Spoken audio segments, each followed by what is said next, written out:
Olá, meus queridos amigos e meus irmãos do canal Retorno da Glória. Paz e graça a todos vocês da parte do nosso Senhor e Salvador Jesus Cristo, e que o Espírito Santo habite constantemente em seus corações, trazendo aquela santa e bendita alegria que somente os filhos de Deus podem desfrutar. Amém? E, meus queridos, por falar nas alegrias que os servos do Senhor podem desfrutar mediante a presença do Espírito Santo, se vocês ainda não pediram o livro digital, O Retorno da Glória, 21 Dias de Poder, peçam hoje mesmo através do WhatsApp que está aí na tela, que eu o enviarei gratuitamente para vocês, e dessa forma, em 21 dias, vocês vão aprender como verdadeiramente buscar e receber o batismo do Espírito Santo, ok? E dizem as Escrituras: ouve-me, ó Judá, e vós, moradores de Jerusalém, crede no Senhor vosso Deus e estareis seguros. Crede nos seus profetas e prosperareis. O Senhor sempre enviou os seus mensageiros para apresentarem a verdade do grande conflito, mesmo quando não havia pecado aqui nessa terra, e mesmo quando Deus falava face a face com Adão e Eva todos os dias ali no período do pôr do sol.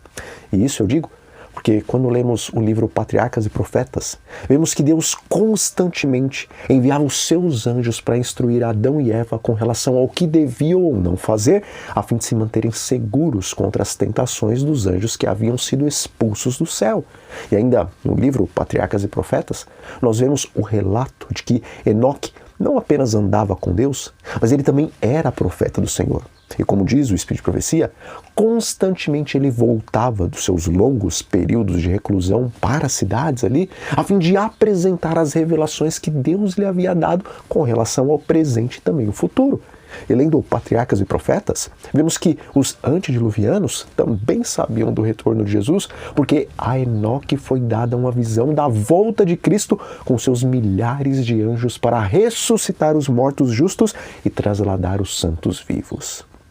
Bom, após o dilúvio, Deus chamou Abraão, e a ele também foi profetizado que a sua descendência permaneceria 400 anos no Egito, mas que depois disso o Senhor os libertaria da escravidão e os traria para possuir a terra a qual ele havia prometido para o seu servo. E chegando o tempo de cumprir a promessa, Deus levanta o maior dos profetas do Antigo Testamento, Moisés, o qual falava face a face com o Senhor. E queridos, no decorrer de toda a história do povo de Deus, sempre o Senhor esteve levantando os seus profetas a fim de apresentarem para o povo a verdade como ela era em Deus. E por mais que a grande maioria do povo sempre esteve desviando dos caminhos do Senhor e adorando os ídolos dos gentios, justamente por causa do trabalho dos profetas de Deus, sempre haviam alguns que não dobravam seus joelhos a Baal. Então, vindo Jesus, o esperado Messias, vemos nos 4 evangelhos que Cristo não apenas explanava o Antigo Testamento com autoridade, mas ele também recebeu de Deus o Espírito de Profecia, o qual fica patenteado de uma forma toda especial lá no capítulo 24 do livro de Mateus. Mais para frente, mesmo havendo profetas após o dia de Pentecoste, de uma maneira toda especial, Deus chama agora o seu apóstolo João para também receber o Espírito de Profecia e escrever o maior de todos os livros proféticos da Bíblia, o Apocalipse. E queridos, embora Deus tenha falado com alguns dos seus servos por intermédio de sonhos lá no período da Idade Média, como é o caso de John Bunyan, que escreveu ali o livro O Peregrino, a partir de um sonho que ele teve na prisão, conforme a própria Ellen White declara isso no livro O Grande Conflito. Ainda assim, percebemos que no período das trevas o Senhor não levantou nenhum profeta. E embora Martinho Lutero e outros reformadores foram direcionados pelo Espírito Santo a fim de trazer à tona verdades que estavam há muito esquecidas, toda a verdade só foi restaurada após devolver, por intermédio de Ellen White, o Espírito de Profecia para a sua igreja. Ele diz: o Espírito de Profecia: estas mensagens foram-me apresentadas como uma âncora para o povo de Deus. Aqueles que as compreendem e recebem serão preservados de ser varridos pelos muitos enganos de Satanás. Queridos, os israelitas não tinham vergonha alguma de encher a boca para dizer que Deus, em sua misericórdia, havia levantado o profeta Moisés para que suas palavras fossem como uma âncora, a fim de que o povo escolhido de Deus não viesse a ser varrido pelos muitos enganos de Satanás. Mas hoje, Muitos têm vergonha de declarar que Deus estabeleceu uma profetisa para esses últimos dias e, infelizmente, quantas e quantas vezes nós ouvimos dos púlpitos grandes homens dessa obra dizendo que não precisamos de Ellen White para defendermos as verdades para esses últimos dias. E, embora eu entenda que muitas dessas pessoas que dizem isso são sinceras de coração e que querem, na verdade, dizer que tudo que Ellen White falou está na Bíblia, contudo,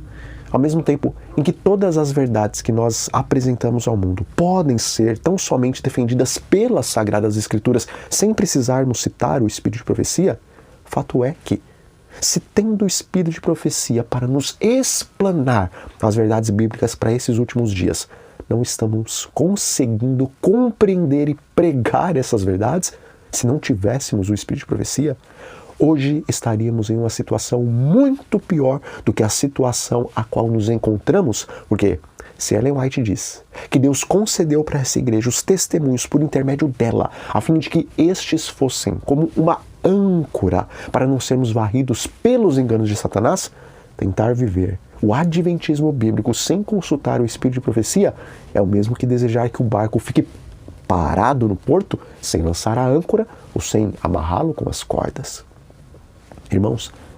verdadeiramente toda a verdade se encontra na Bíblia, mas como está escrito em Provérbios 29:18, que não havendo profecia o povo se corrompe, sem o Espírito de Profecia, para dar a verdadeira luz às verdades bíblicas para esses últimos dias, estaríamos à deriva no mar de meias verdades e também de terríveis enganos, assim como essas milhares e milhares de igrejas hoje estão. E diz o Espírito de Profecia: o derradeiro engano de Satanás será anular o testemunho do Espírito de Deus. Não havendo profecia, o povo se corrompe. Satanás operará habilmente, de várias maneiras e por diferentes instrumentalidades para perturbar a confiança do povo remanescente de Deus no verdadeiro testemunho. Queridos, realmente, há pouco tempo atrás, nós vimos na Europa jovens adventistas queimando o Espírito de Profecia. Contudo, não é apenas dessa forma que Satanás anula o dom profético para o povo de Deus, porque a própria Ellen White disse que ele operaria habilmente, de várias maneiras e por diferentes instrumentalidades para anular o efeito dos testemunhos que Deus deixou para a sua igreja. Hoje,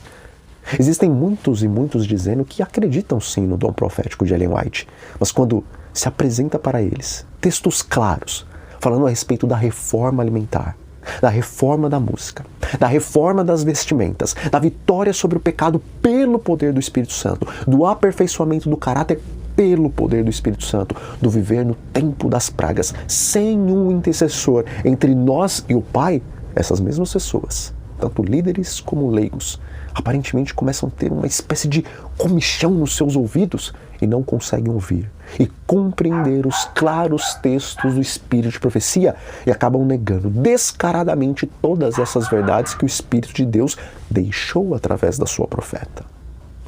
Irmãos, quando vier aquela grande tempestade após a saída do decreto dominical, se não estivermos ancorados nas verdades de Deus, se não estivermos crendo nas verdades bíblicas, segundo nos são explanadas no Espírito de Profecia, nós seremos levados para longe do porto seguro e ficaremos à deriva, e pior do que isso, seremos engolidos pelos tsunamis do engano. O motivo pelo qual hoje existe tanta rebeldia contra o Espírito de Profecia é porque todo remanescente que não estiver firmado na verdade de Deus, a qual é explanada no Espírito de Profecia, será sacudido nos últimos dias e experimentará as pragas, assim como os demais pecadores experimentarão. Resumindo, Satanás está se utilizando de muitos líderes e também de muitos leigos para, sutilmente, anular o efeito do Espírito de Profecia entre o povo de Deus. O Espírito Santo complete essa pequena reflexão no coração de cada um de vocês. E antes de nos despedirmos, vamos fazer uma oração. Nosso bom Deus e nosso Pai, louvado e exaltado seja o Teu eterno nome. Pai Santo, hoje tanto líderes como leigos estão de uma maneira camuflada se levantando contra o Espírito de Profecia e com isso nem fazem ideia de que estão sendo os instrumentos de Satanás para que o Teu povo não esteja ancorado na verdade presente. Tenha misericórdia dessas pessoas e tenha misericórdia daqueles que estão sendo taxados de fanáticos e perfeccionistas por tentar apresentar os testemunhos que o Senhor nos deixou por intermédio do Espírito de profecia. E isso nós te pedimos e agradecemos em nome de Jesus. Amém. Então, nós vamos ficando por aqui. E se os irmãos desejarem, deixem aí seu pedido de oração para que estejamos orando por vocês, ok? Então, fiquem todos sob a paz do Senhor Jesus e até a próxima.